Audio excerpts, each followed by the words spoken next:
Happy Saturday, everyone. Sean here with Chaotic Comics, bringing you another Comic Haul video. If you're new to the channel and you like what is going on, then please subscribe or tune in periodically for new videos. I really appreciate it. So first off, I have these Polybag comics. I believe they're a 4-pack. It just says collectible comics. 4 out-of-print originals, it says here on the right. I don't know about all that. If anyone knows anything about these.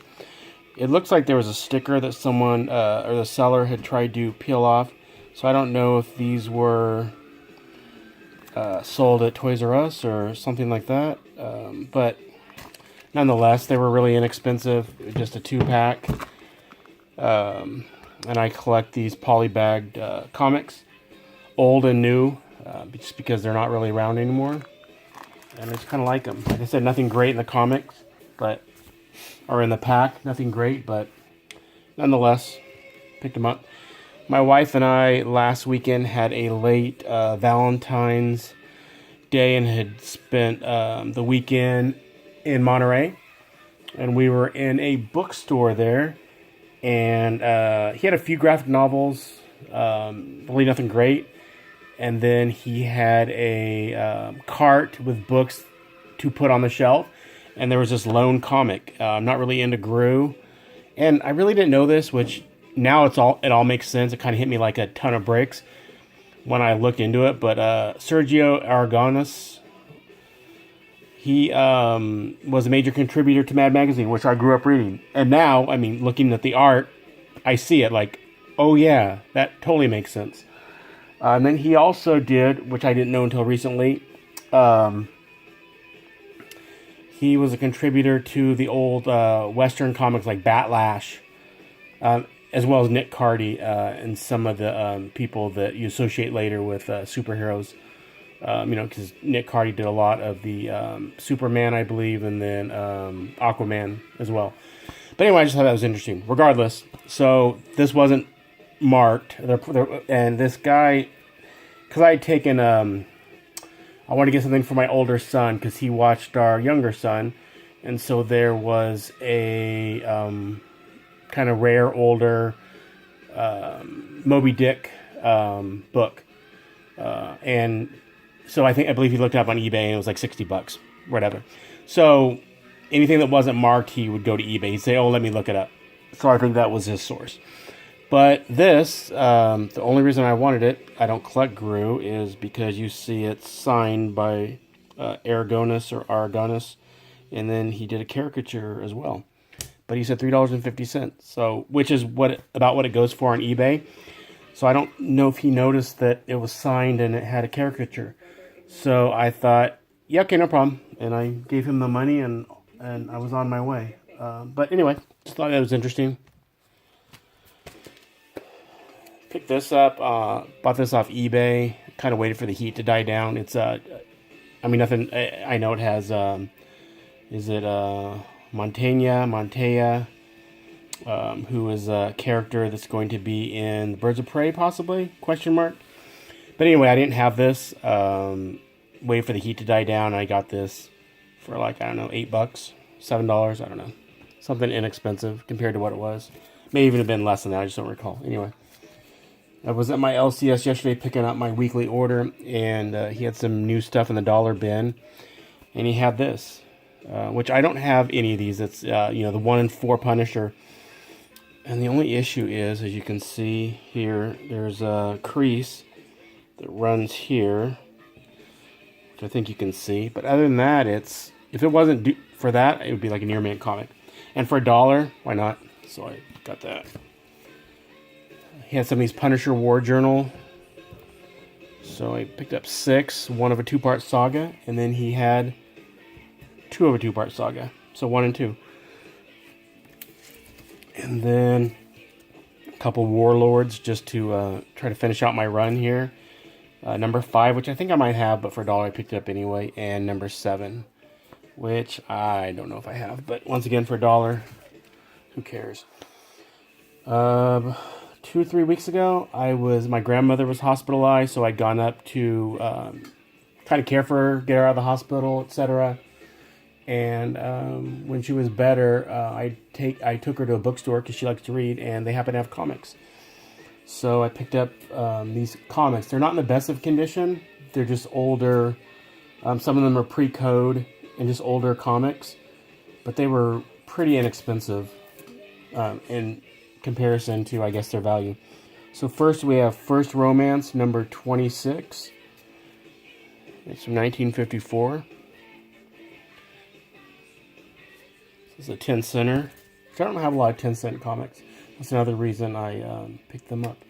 Scream Comics number 1. And that is from 1944. So this may be the oldest comic I have. Or may qualify as the oldest comic I have. Hot Stuff number 5. Which I think these older Hot Stuffs they're worth some money and they're harder to find. But unfortunately there's a lot of drawing up here. But I think it was like $5-6. That's from 1958. And then number 13, which obviously has some issues with it. There's some writing up here on the top right, which you may or may not be able to see, right to the left of the code. And it's just not in very good condition. This is from 1959. But once again, it's a 10-center, and it's an early Hot Stuff. Secret Hearts, number 74. And that is from 1961. And looking this up, what I found kind of cool was the pencils were done by John Romita Sr. The art, it said unknown, so they don't know or didn't keep record of who did the art. But it's kind of a cool cover. So there's a tape pull, you'll see there, between the T and the H. The Secret Hearts. And then there's a little bit of water damage here to the left of where it says featuring Ask Me No Questions. But once again, it was a couple bucks. And that one has a code on it, but it's from 61 at 10-center. And I think this was $4. Crime Does Not Pay. And I was going to look at before the video. It says more than 5 million readers monthly. Obviously, I know that when this came out in 46, we had more than 5 million people. But I wanted to see what the population of the U.S. was at the time, and then what that would equate to percentage-wise. Because obviously, I don't think 5 million readers read this monthly, unless that was their subscription total. Who knows? Anyway, just a cool cover. And then the back here, it was $4, but the back says incomplete, missing pages 1 and 2 of first story, and last page of final story. But for $4, just kind of a cool crime cover. So picked it up. And then Crime Detector number 5. And that is 1954. It has a lot of condition issues here. Some writing here in the R. And then just the comic in general. It's probably a fair to good minus. But once again, a couple bucks, 10-center, and it's the last. They only did 1 through 5 in Crime Detector, but it's the last issue. So I imagine it would probably be a low print run. War Romances. This is probably the best condition of all of them, which is maybe like a 5 or 6.0. And this is from 52, and it's War Romances number 2. It's really cool war cover. Romance war cover. Hence the name, I guess, War Romances. And just Army at War. I collect Sergeant Rock comics, so trying to finish that run. And I love anything Joe Kubert, so pick that up. There's the big long crease here and creases here, but I don't know, it was like $4 or $5. So picked it up. All right, and then picked this up off of eBay. The Brave and the Bold, number 57. Terrible condition, but it was like $15 shipped. You see there's a piece taken out here in the left-hand corner. And then the right-hand corner, there's a little piece taken out. And it just has a lot of condition issues. But for $15, I didn't think that was unreasonable. Incredible Hulk number 176. And I didn't pick that up specifically for any reason other than it was a lot of 2 comics, and this was the other one. 177, which is Battle of Warlock. War with Warlock. This is Death of a Superhero.